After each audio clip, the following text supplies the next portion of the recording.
Welcome back to the deep dive. We're a place to, cut through all the noise and really get to the heart of what matters.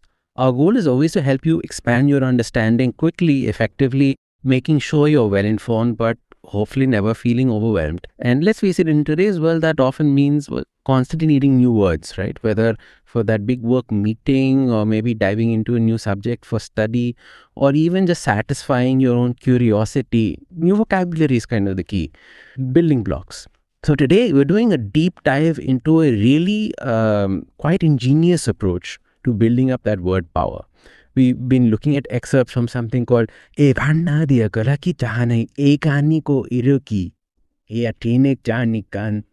Now, for those who might not know, that translates roughly to Vocabulary Builders series. Learn 10 new words. And our mission here isn't just to tell you about it. We want to really unpack how this specific method works, on a deeper level, and maybe figure out why it seems so effective, especially for someone like you who wants to be informed, wants to be articulate. Okay, let's unpack this. Because honestly, finding a structured but simple way to learn, that's always exciting. It really is. And what's fascinating here, I think, is how something that looks quite straightforward on the surface, well, when you look closer, it actually taps into some really fundamental principles of, effective learning. It's not simply about memorizing a list. It's more about how those words are presented, how they're integrated. That makes the whole process stickier, more meaningful. We're talking about really intentional design that works with how our brains actually prefer to learn. Intentional design, I like that. It suggests there's thought behind it, not just random chance. So let's jump right into that core concept then. What makes this particular resource stand out? The main thing, the source highlights these vocabulary builder episodes where you learn 10 new words each episode with sentences. Okay, so two key parts there. Only 10 words, which feels manageable. But crucially, they come with sentences, not just definitions in isolation. And that, to me, immediately feels super practical. It takes the word off the page and puts it into action. What's the deeper significance of learning in context like that? Oh, it's absolutely crucial, yeah. If we connect this to, say, the science of memory and how we process things, learning words within the sentences, it's not just basic memorization, it's about what we call semantic encoding. It's richer. See, when you learn a word alone, your brain might just form one pathway to its meaning, maybe. But in a sentence, you're creating multiple connections, multiple retrieval paths. Sure. You're linking it to the surrounding words, the grammar, maybe even the emotional feel of the sentence. It's like the encoding specificity principle in action. More connections during learning means easier recall later. Think about a word like table, right? Alone, it could mean furniture or maybe a chart of data. But in a sentence like, let's table that discussion, suddenly it's a verb. It means postpone. This sentence clears up the ambiguity, shows you how to use it, reveals those nuances. Nuances a simple definition might totally miss or at least oversimplify. So it helps us grasp not just what a word means, but really how it works in actual communication, how it lives. That's a great explanation. Multiple pathways. Makes total sense. Without that context, a definition can feel kind of floaty, easy to forget. But the sentence gives it an anchor. You see it being used. And that anchor feels especially important if you're trying to absorb info quickly, which brings us to the other part, the 10 words per episode idea. For someone trying to learn efficiently but still properly, just 10 new words, that feels, achievable, right? You completely avoid that feeling of being totally swamped. Right. Staring at a list of 50 new terms, you lose motivation before you even start. 10 feels like a bite you can actually chew, something you can really nail in a short time. What's the cognitive angle on that? Why is that smaller number better? That's a really important question. Why 10? Or at least why a small number like that? It speaks directly to, the limits of our working memory, our mental workspace, basically. Most research suggests we can comfortably juggle maybe, 7 plus or minus 2 chunks of information at once. So when you throw, say, 50 words at someone, it's just too much. Cognitive overload, the brain either shuts down a bit or you skim superficially and nothing really sticks. Poor retention. But limiting it to 10, That optimizes the cognitive load. It lets you give each word deeper processing, have the mental bandwidth to really grapple with the meaning, the context, maybe pronunciation. It's about chunking the information effectively, makes it less taxing, much more effective. And there's a psychological aspect too, mastering those 10 words. It gives you these small, consistent wins. That builds confidence, self-efficacy. It turns what could be a daunting task into a series of small, satisfying steps. And that feeling makes you want to come back for the next set. It's a motivator, a virtuous cycle, really, breeding success. Exactly. Those small wins, they really do add up, don't they? Creates momentum. And this isn't just like a random list generator either. It's part of a whole series. It's specifically mentioned as being on a YouTube channel, Learn and Success.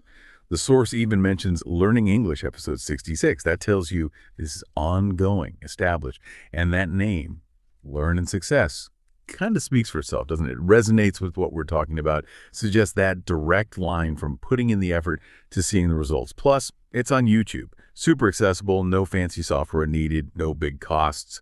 It's just there. How does that series aspect play into the learning? Well, the episode format and choosing YouTube, both are pretty smart strategically. YouTube's everywhere, right? So it removes huge barriers to access, makes it democratic, anyone can try it.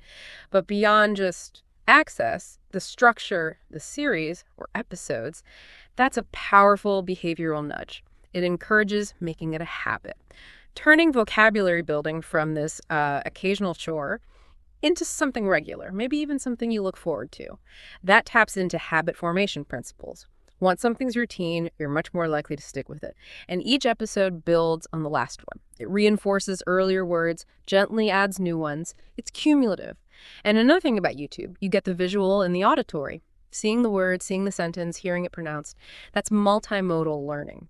Engaging more senses like that, it usually boosts memory retention compared to just reading text alone.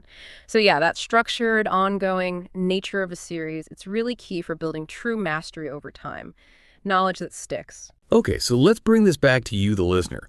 What does all this mean in practical terms? Imagine you've got that presentation next week, and you need to get a handle on some specific, maybe nuanced terms quickly. Or maybe you're just curious, trying to get up to speed in a new field, or you just enjoy expanding your general knowledge. That intellectual growth. A resource like this Vocabulary Builder series seems to offer a really clear, actionable path, and crucially, an efficient path. It helps you reach those goals without all the usual stress or feeling like you're drowning in information.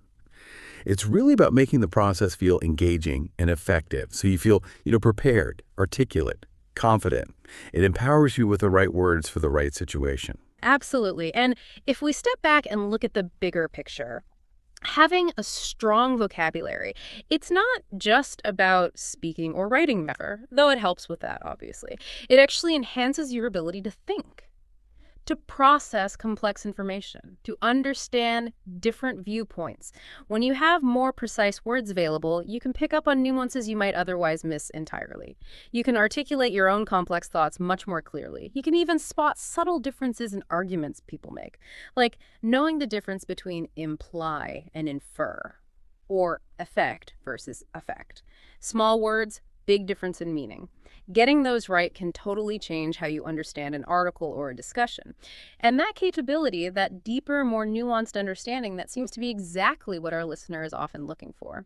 It's a foundation for critical thinking, especially now with so much information flying around. Basically, our richer vocabulary gives you a more sophisticated toolkit for your brain to analyze, synthesize, express. That's a really profound point.